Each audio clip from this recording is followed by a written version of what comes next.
آخر موت کے وقت 4 فرشتے آ کر انسان کو کیا کہتے ہیں؟ 4 فرشتے آ کر مرنے والے کو کیا کہتے ہیں؟ مرنے والا تو پہلے سے ہی خوف میں ہوتا ہے، سوچ رہا ہوتا ہے کہ اب میرے ساتھ کیا ہونے والا ہے۔ دل میں ایک ہی سوال گردش کر رہا ہوتا ہے کہ میرے ساتھ اچھا سلوک ہوگا یا برا سلوک ہوگا، میری روح آسانی سے کھینچی جائے گی یا سختی کے ساتھ کھینچی جائے گی، میری اگلی منزل جنت ہوگی یا جہنم ہوگی، اور دنیا میں جو میں نے کیا اس کی جزا اور سزا مجھے ملے گی یا نہیں ملے گی۔ اور مرنے والا یہ بھی سوچ رہا ہوتا ہے کہ جو مال میں پیچھے چھوڑ کر جا رہا ہوں اس کا حساب مجھ سے لیا جائے گا یا پھر وہ مال استعمال کرنے والوں سے لیا جائے گا۔ یہ سارے خیال ایک ساتھ دل پر بوجھ بنے ہوتے ہیں، یہ سارے خیال ذہن میں بوجھ بنے ہوتے ہیں۔ مرنے والا ابھی انہی سوچوں میں ڈوبا ہوا ہی ہوتا ہے، انہی سوچوں میں ڈوبا ہوا ہی ہوتا ہے کہ پہلا فرشتہ آسمان سے زمین پر اترتا ہے، پہلا فرشتہ آسمان سے زمین پر اترتا ہے، مرنے والے کے سرہانے آ کر کھڑا ہو جاتا ہے اور پھر بلند آواز سے کہتا ہے، اے مرنے والے، میں وہ فرشتہ ہوں جو تیرے رزق پر مقرر کیا گیا تھا۔ میں روزانہ تیرے لیے رزق کا بندوبست کرتا تھا، تیرے لیے روٹی کا انتظام کرتا تھا، تیرے لیے روزی کا انتظام کرتا تھا، تیرے لیے روزی تلاش کرتا تھا۔ وہ کوئی اور نہیں تھا، وہ میں ہی تھا جس کی وجہ سے تو زندگی میں ایک رات بھی بھوکا نہیں سویا تھا۔ وہ کوئی اور نہیں تھا، وہ میری ہی وجہ تھی۔ وہ سب کچھ میں ہی کرتا رہا اللہ کے حکم پر۔ تیرے نصیب کی کتابوں میں جتنا کچھ تیرا رزق لکھا گیا تھا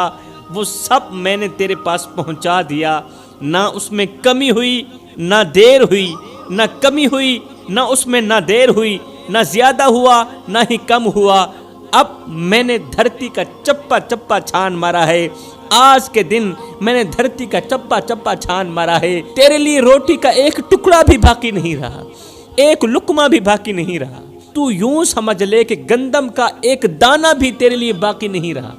تیرے نصیب کا رزق سب ختم ہو چکا ہے۔ مرنے والا فرشتے کی یہ بات سن کر سوچتا ہے کہ میں نے دنیا میں اتنا مال کمایا، اتنا پیسہ کمایا، اتنی محنت کی، دن رات ایک کی، اور اپنے پیچھے بہت سارا مال چھوڑ کر جا رہا ہوں۔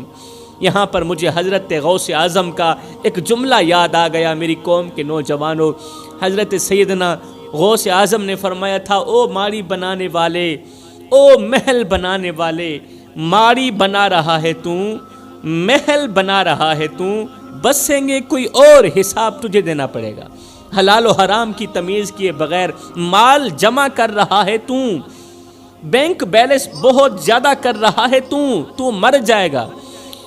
کھانے والے کھائیں گے، حساب تجھ سے لیا جائے گا۔ وہ اپنے پیچھے بہت سارا مال چھوڑ کر جا رہا ہے مرنے والا سوچتا ہے کہ میں نے اتنا سارا مال کمایا، اتنی محنت کی، دن رات ایک کیے، اور اپنے پیچھے بہت سارا مال چھوڑ کر جا رہا ہوں، لیکن افسوس کہ اس مال میں سے آج مجھے ایک نوالا بھی نصیب نہیں، ایک نوالا بھی نصیب نہیں۔ جو کچھ میں نے جمع کیا وہ سب یہیں رہ گیا، میرے نصیب کا ایک ایک نوالا اس مال سے ختم ہو چکا ہے، اور اب میرے لیے کچھ بھی باقی نہیں رہا دنیا میں۔ ابھی پہلے فرشتے سے بات چیت ختم نہیں ہوتی کہ اتنے میں دوسرا فرشتہ آسمان سے زمین پر اترتا ہے، اور یہ میت کے پیروں والی سائڈ سے کھڑا ہو جاتا ہے۔ دوسرا فرشتہ آسمان سے زمین پر اترتا ہے، مرنے والے کے پیروں والی سائڈ سے کھڑا ہو جاتا ہے، پھر بلند آواز سے کہتا ہے، او مرنے والے، میں وہ فرشتہ ہوں جسے تیرے پانی پر مقرر کیا گیا تھا۔ میری ڈیوٹی تھی کہ دنیا میں جہاں کہیں تیری قسمت کا پانی ہو، میں وہ پانی ڈھونڈ کر تلاش کر کے تیرے تک پہنچاؤں، چاہے وہ سفر میں ہو یا گھر میں ہو، قریب ہو یا دور ہو۔ لیکن افسوس، آج میں نے دنیا کا چپا چپا چھان مارا ہے، آج میں نے دھرتی کا چپا چپا چھان مارا ہے، ہر گلی ہر کونے میں نے دیکھا، مگر مجھے تیری قسمت کا ایک قطرہ پانی بھی نظر نہیں آیا، تیرے لیے ایک قطرہ پانی کا بھی باقی نہیں بچا۔ میں نے اپنی ڈیوٹی نبھانے میں ذرا بھی غفلت نہیں کی، دھرتی کا چپا چپا چھان مارا صرف تیرے لیے کہ تجھے ایک گھونٹ میسر ہو جائے، ایک گھونٹ پانی کا مل جائے۔ جو حکم ملا تھا میں نے وہ پورا کیا۔ اللہ نے میری ڈیوٹی لگا دی تھی نا، اللہ نے میری ڈیوٹی لگا رکھی تھی کہ میں نے تجھے پانی تلاش کر کے تیرے حلق کے نیچے لے کر جانا ہے۔ اب پوری دنیا میں، روئے زمین میں نے چپا چپا چھان مارا ہے، تیرے لیے پانی کا ایک قطرہ بھی باقی نہیں رہا، لہٰذا میں تمہیں بتلانے کے لیے آیا ہوں، آخری مرتبہ تیرے پاس آیا ہوں، تمہیں بتلانے کے لیے آیا ہوں کہ دنیا میں تیرے نصیب کا ایک گھونٹ پانی کا بھی نہیں بچا ہے، ایک گھونٹ پانی کا بھی نہیں بچا، لہٰذا اب تو اگلی دنیا کی طرف جانے والا ہے۔ مرنے والا چیخنے کی کوشش کرتا ہے یہ خبر سن کر کہ میرے لیے پانی کا ایک گھونٹ بھی باقی نہیں بچا دنیا میں۔ مرنے والا رونے کی، چیخنے کی کوشش کرتا ہے مگر چیخ نہیں سکتا، بس اس کی آنکھوں سے آنسو نکلتے رہتے ہیں۔ میرے محترم بھائیو، آپ نے غور کیا ہوگا کہ مرنے والے کی آنکھوں سے آنسو نکل رہے ہوتے ہیں۔ آپ کے ارد گرد حق ہمسائے، آپ کے گھر والوں میں سے جب کسی کا انتقال ہوا ہوگا، آپ نے غور کیا ہوگا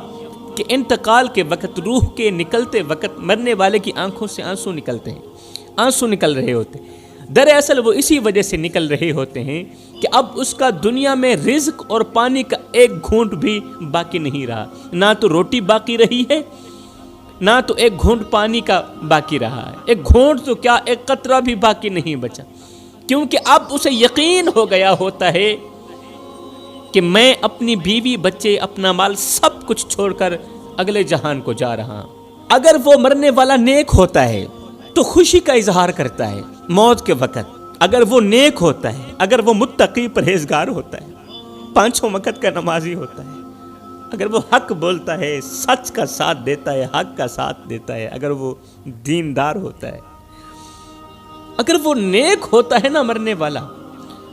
تو موت کے وقت وہ روتا نہیں ہے بلکہ وہ خوشی کا اظہار کرتا ہے، کہتا ہے شکر الحمدللہ، مجھے دنیا کے گھونٹ یا روٹی نوالے کی ضرورت نہیں ہے، مجھے دنیا کا مال نہیں چاہیے، میں نے تو اپنے رب کا دیدار کرنا ہے، سبحان اللہ۔ مگر جو گنہگار ہوتا ہے، جو بدکار ہوتا ہے، وہ افسوس کرتا کرتا خود کو ہی اذیت دینے لگتا ہے۔ وہ جب افسوس کرتا ہے تو اس کو تکلیف ملتی ہے، موت کے وقت بھی تکلیف ملتی ہے۔ ابھی دوسرے فرشتے سے بات ختم نہیں ہوتی کہ اتنے میں تیسرا فرشتہ آسمان سے زمین پر اترتا ہے۔ یہ فرشتہ مرنے والے کی دوسری جگہ کھڑا ہو جاتا ہے، دوسری جانب کھڑا ہو جاتا ہے اور بلند آواز سے افسوس کرتا ہوا کہتا ہے، اے مرنے والے، میں وہ فرشتہ ہوں جسے اللہ نے تیری طاقت پر مقرر کیا تھا، میں ہی تھا جو تجھے چلاتا تھا، اللہ نے میری ڈیوٹی لگا رکھی تھی، میں ہی تھا تجھے چلاتا تھا، تجھے پھراتا تھا، تجھے اٹھاتا تھا، تجھے بٹھاتا تھا اور تیرے اندر قوت اور طاقت بھرتا تھا تاکہ تو اٹھ سکے، تاکہ تو بیٹھ سکے، چل سکے، پھر سکے۔ میں نے اللہ کے حکم سے تیرے اندر وہ طاقت بھری تھی جس کی وجہ سے تو مشکل کام آسانی سے کر لیتا تھا، مشکل ترین کام آسانی سے کر لیتا تھا، جس طاقت کے سہارے تو ہاتھیوں کو اٹھا لینے کی باتیں کرتا تھا، شیروں کو نچا لینے کے دعوے کرتا تھا، ہاتھیوں کو اٹھاتا بھی تھا، تو شیروں کو اپنی ایک انگل کے اشارے سے نچاتا بھی تھا، پہلوانوں کو گرا دیتا تھا، بڑے بڑے بہادروں کو ہرا دیتا تھا۔ تیری طاقت کے چرچے تھے، تیری قوت کے تذکرے تھے، اور تو اپنے مضبوط بازوؤں پر مان کرتا تھا، تکبر کرتا تھا۔ مگر افسوس، آج میں نے زمین کے ہر ایک کونے پر نظر دوڑائی ہے، پوری زمین چھان ماری ہے، دھرتی کا چپا چپا چھان مارا ہے، لیکن مجھے کہیں بھی تیرے حصے کی طاقت نہیں ملی۔ آج میں تجھے وہ قوت اور وہ طاقت مہیا کرنے سے قاصر ہوں جو کبھی تیرا مان ہوا کرتی تھی طاقت، کیونکہ اللہ نے تیرے حصے کی طاقت اس دنیا سے ختم کر دی ہے۔ انسان کتنا کمزور ہے میرے بھائیو، انسان کمزور پیدا ہوتا ہے مگر طاقتور ہوتے ہی خود کو خدا سمجھنے لگ جاتا ہے۔ ہاں کمزور پیدا ہوتا ہے مگر 4 دن کی مہلت پا کر حضرت انسان اپنی اوقات بھول جاتا ہے۔ جب انسان اپنی اوقات بھول جاتا ہے تو پھر اسے اتنا پتہ بھی نہیں رہتا کہ مٹی کا کھلونا جیتے جی تو بہت شور مچاتا ہے، لیکن جب مرتا ہے تو پھر مر ہی جاتا ہے۔ اے حضرت انسان، تیرے غرور کی اوقات تو بس اتنی سی ہے، تیرے تکبر کی اوقات تو بس اتنی سی ہے کہ جب تو دنیا میں آیا تھا تو لوگوں نے ہی تیرے ننگے وجود کو ڈھانپا تھا، اور جب تو دنیا سے گیا تھا، مرا تھا، تو لوگوں نے ہی تیرے ننگے وجود کو ڈھانپ کر تجھے رخصت کیا تھا۔ تو غرور کس بات کا کرتا ہے؟ ایک قبرستان کے اوپر لکھا تھا، قبر کے ایک پتھر پر لکھا تھا کہ منزل تو تیری یہی تھی، بس زندگی گزر گئی آتے آتے، اور نادان کیا ملا تجھے اس دنیا سے، اپنوں نے ہی دفنایا تجھے جاتے جاتے۔ اے بندے، نہ کفن میں جیب ہے، نہ قبر میں الماری ہے، اور کمال کی بات تو یہ ہے کہ موت کا فرشتہ رشوت بھی نہیں لیتا، موت کا فرشتہ رشوت بھی نہیں لیتا۔ اللہ اکبر۔ اب اس کے دل پر بوجھ بڑھ جاتا ہے، مرنے والے کے دل پر بوجھ بڑھ جاتا ہے، اور وہ سوچنے لگتا ہے کہ کاش میں نے آج کے اس دن اور اس لمحے کو یاد رکھا ہوتا، کاش میں نے اپنی ساری زندگی غفلت میں نہ گزاری ہوتی، کاش میں نے اپنی طاقت پر مان نہ کیا ہوتا، کاش میرا ذہن اس بات کو مان لیتا کہ ایک دن ایسا آئے گا جب میں بالکل بے جان ہو جاؤں گا۔ مجھے تو اس چیز کا علم بھی نہیں تھا، میں نے زندگی میں کبھی سوچا بھی نہیں تھا کہ میرے ساتھ بھی یہ ہوگا۔ حضرت سیدنا یعقوب علیہ السلام نے فرمایا تھا، اے ملک الموت، اے فرشتے، جب تم میری روح نکالنے کے لیے آنا تو پہلے مجھے بتانا، پہلے مجھے بتانا۔ ملک الموت نے کہا ٹھیک ہے، اے اللہ کے نبی، جب میں آپ کی روح آپ کے جسم سے الگ کرنے کے لیے آؤں گا نا، پہلے میں تمہیں بتاؤں گا کہ میں آ رہا ہوں۔ وقت گزرتا گیا،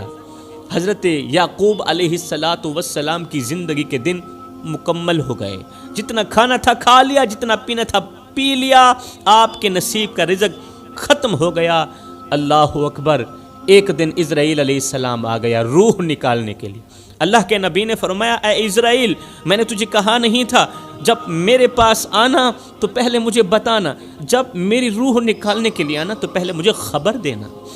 پہلے مجھے خبر دینا۔ ملک الموت نے کہا، اے اللہ کے نبی، ایک بار نہیں 10 مرتبہ میں تمہیں بتا چکا ہوں کہ میں آپ کے پاس آ رہا ہوں، تیاری کر لیں۔ اللہ کے نبی نے فرمایا، وہ کس طرح؟ ملک الموت نے کہا، آپ کی داڑھی کے سفید بال، یہ میرا قاصد ہی تو تھا۔ داڑھی پہلے سیاہ تھی پھر سفید ہو گئی، وہ جو سفیدی تھی وہ سفیدی نہیں، وہ میرا قاصد ہی تھا کہ اب میں آپ کے پاس آنے والا۔ آپ کے ہی محلے میں فلاں جگہ پر فوتگی ہوئی تھی، کوئی مرا تھا، آپ نے جنازہ پڑھایا تھا۔ میں صرف ان کو مارنے کے لیے نہیں آیا تھا، آپ کو بتانے کے لیے بھی آیا تھا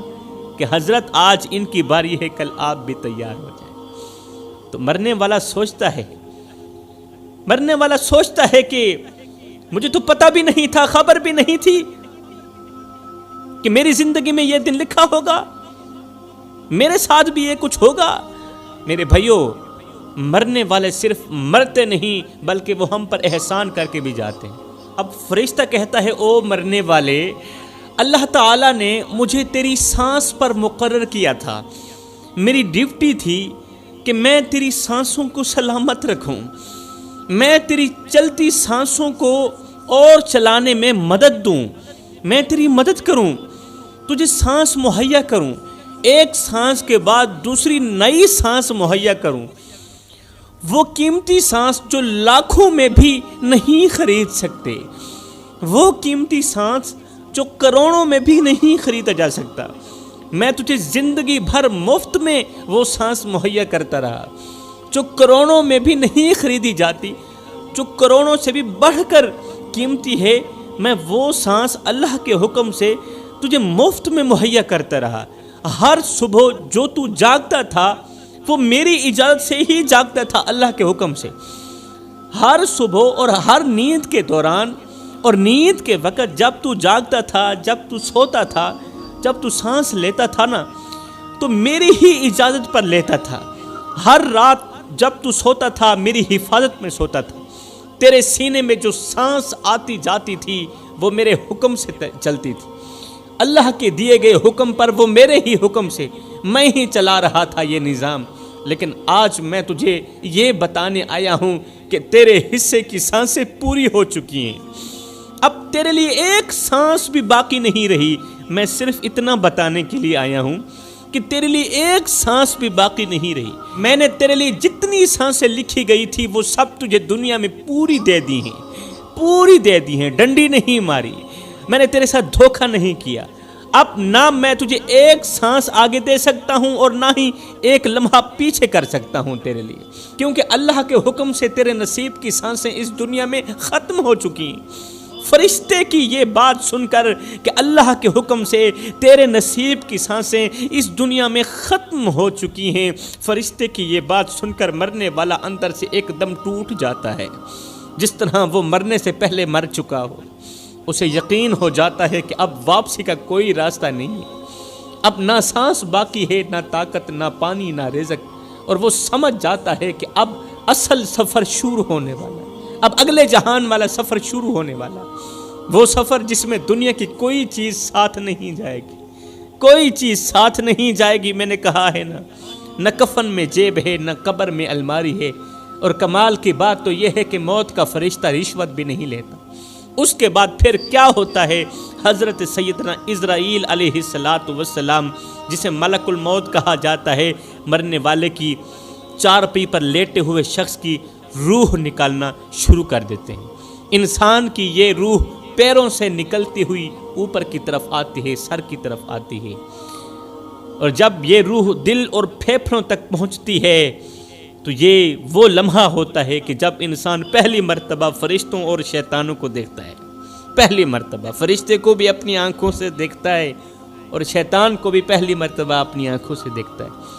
وہ سب کچھ جو دنیا میں آنکھوں سے اوجھل تھا اچانک اس کے سامنے آ جاتا، فرشتے اوجھل تھے اس کے سامنے آ جاتے، شیطان اوجھل رہتا ہے دنیا میں، مگر موت کے وقت مرنے والے کی بالکل آنکھوں کے سامنے آ جاتا ہے، اور جب یہ روح مکمل طور پر نکل جاتی ہے تو انسان کی آنکھیں مکمل طور پر کھل جاتی ہیں، انسان آنکھیں پھاڑ پھاڑ کے آسمان کی طرف دیکھنے لگتا ہے، جسم بے جان ہوتا ہے مگر آنکھیں حقیقت دیکھ رہی ہوتی، اور انسان آسمان کی طرف دیکھنا شروع کر دیتا ہے۔ یہی وہ لمحہ ہوتا ہے جب وہ پہلی مرتبہ اپنی روح کو آسمان کی طرف جاتا ہوا دیکھتا ہے مرنے والا۔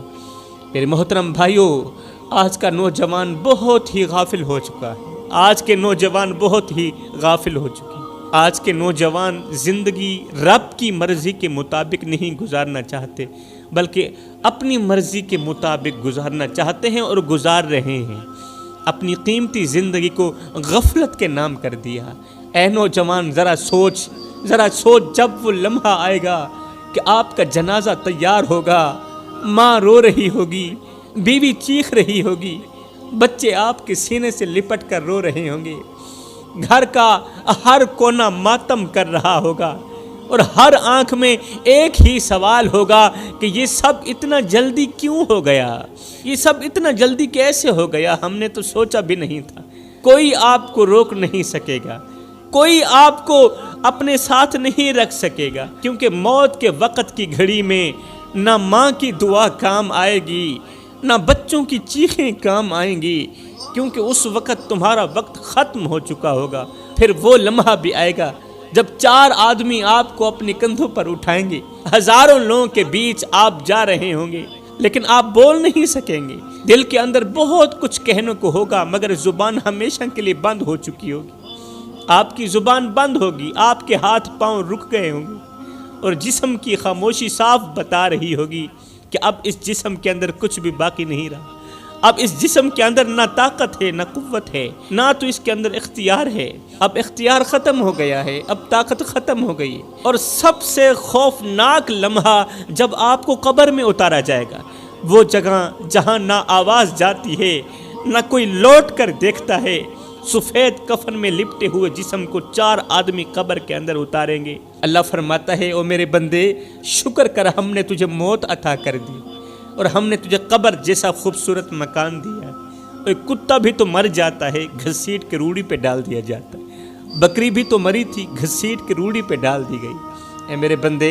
اگر تجھے بھی گھسیٹ کر روڑے پہ ڈال دیا جاتا تو کیا تھا؟ اگر تیری میت کو بھی جلا دیا جاتا تو کیا تھا؟ فرمایا نانا یہ میرا شاہکار ہے، پہلے اسے غسل دو، پھر اس کو چٹا لباس پہنا دو، لٹھے کا سوٹ پہنا دو۔ میرے شاہکار نے ساری زندگی غربت میں گزاری ہے، کبھی مہنگا سوٹ نہیں پہن دیکھا، کبھی لٹھے کا سوٹ نہیں پہن دیکھا، اسے لٹھے کا سوٹ پہنا دو اور جگہ جگہ پر خوشبو بھی لگا دینا، جگہ جگہ پر خوشبو لگا دینا۔ آج دشمن بھی تیرا منہ دیکھنے آ رہا ہے، آج زمانہ تیری زیارت کرنے کو آ رہا ہے۔ ایمان سے بتا، کیا یہ تیرا کالا چہرہ دیکھنے کے قابل ہے؟ کیا یہ زیارت کے لائق ہے؟ یہ تیرا پروٹوکول ہے۔ اللہ تعالیٰ نے تجھے کتنی عزت دی۔ پھر فرمایا اسے اٹھاؤ، قبرستان کی طرف لے جاؤ۔ آج لوگوں نے تجھے اپنے کندھوں پر اٹھایا ہوا ہے۔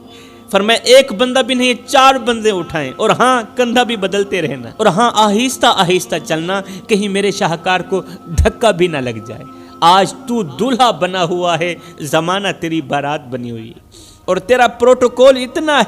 ہے کہ آج امام کعبہ بھی آ جائے تو وہ بھی پیچھے ہے، تیری لاش آگے ہے۔ اب میرا اللہ فرماتا ہے میرے بندے دیکھ تو صحیح، ہم نے تیرے ساتھ کتنا اچھا سلوک کیا، ہم نے تجھے کتنی عزت دی ہے، بتا تو صحیح تو نے ہمیں کیا کچھ دیا ہے؟ کیا کچھ دیا ہے ہمیں؟ ہم نے تجھے دیکھنے کے لیے آنکھیں دی، چھونے کے لیے ہاتھ دیے، چلنے کے لیے پیر دیے۔ ایک آنکھ خراب ہو جائے میں لاکھوں کروڑوں روپے لگا دینے کو تیار ہوں کہ کسی نہ کسی طرح وہ آنکھ، وہ نظر واپس آ جائے، دوبارہ واپس لوٹ آئے۔ اگر دل کا وال خراب ہو جائے تو میں لاکھوں کروڑوں روپے لگا دینے کو تیار ہوں کہ کسی نہ کسی طرح میرا دل ٹھیک ہو جائے۔ فرمایا یہ آنکھیں، یہ دل، یہ گردے، یہ پھیپھڑے، یہ وہ قیمتی چیزیں ہیں جو لاکھوں کروڑوں سے بھی زیادہ قیمتی ہیں۔ مزے کی بات نہ بتاؤں، یہ سب کچھ میں نے تمہیں مفت میں دے دیے، یہ سب کچھ میں نے تمہیں مفت میں دیا ہے، کبھی اس کا بل نہیں مانگا، کبھی اس کے پیسے نہیں مانگے۔ اے بندے پھر ہمارا حق بنتا ہے کہ ہم اپنے رب کا شکر ادا کریں، پھر ہمارا حق بنتا ہے کہ ہم اٹھیں تو شکر کرتے ہوئے، ہم بیٹھیں تو اپنے رب کا شکر کرتے ہوئے، ہم سانس لیں تو ہر سانس کے بعد گزری ہوئی سانس کا شکر ادا تو ہونا چاہیے نا۔ اتنی تو وفا کر کے جائے نا، اتنی تو وفا کر کے جائے نا۔ اے بندے آ جا اس کریم رب کی چوکھٹ پر جو ایک ماں سے نہیں 70 ماں سے بڑھ کے محبت کرنے والا ہے۔